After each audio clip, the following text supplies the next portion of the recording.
Teachers of Reddit. Who is one student you taught that you will never forget? Why? There are many. But here is one. I teach high school. I had this kid. I'll call him Q.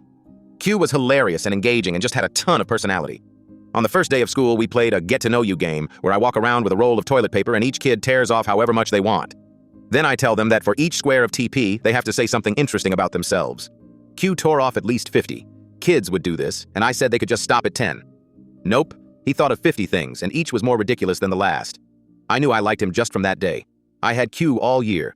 Fall semester, he just seemed like this carefree, smart, funny kid.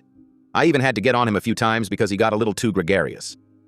Finals week came, and in the middle of his final, he had to leave the room for a phone call. It was someone in his family telling him they'd been evicted from their apartment. After winter break, I was excited to see him back on my roster.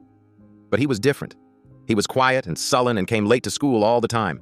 About a week in, I asked him what was going on. I knew it had something to do with his living situation. He'd gotten evicted because of his mom and brother's drug use and fighting. He didn't use any drugs and generally just tried to stay out of their way. But because of them, he was now basically homeless, couch surfing and whatnot. He didn't know where his next meal was coming from. He was getting behind in his classes. He had to get up at 4 a.m. to take the metro bus to get to school because where he was staying was out of the district. To top it off, someone had stolen his free bus pass and he'd left his only jacket on the bus. It was 10 to 20 degrees out, so I was worried. The first thing I did was get him a new coat. I let him know I had it after class one day. He acted embarrassed and thought it would be too small, but ended up taking it. A few weeks later, he said he'd found a place to stay, in his grandmother's old house. But his family relied on just him to pay utilities there, and he couldn't afford it. So I got together a list of numbers he could call for utility assistance and some food and clothing pantries. Again, he acted embarrassed, but said later that they had helped him a lot. Then his counselor emailed me. He was applying to college and needed help writing a scholarship essay for needy kids. It was a full-ride scholarship, and I knew he would never have been able to go to college otherwise. I worked with him during my study hall and after school to put together an awesome application and essay. As spring came, Q was getting discouraged. He was able to get a car but lost the title.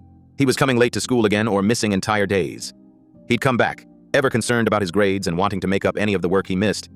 The stuff at home isn't an excuse, he would say. One day in April, he came up to me with an envelope that he said he wanted me to see. It was his acceptance letter for the scholarship. I jumped up and down and gave him a huge hug. Our last day of class, I got a note from him. "Thanks for caring about me and showing it's not just a paycheck to you," it said. Those words were just what I needed to hear at the end of a difficult year. I'll never forget the look on his face when I saw him at graduation. I knew what he had to do to get there, and I admired the hell out of him for it.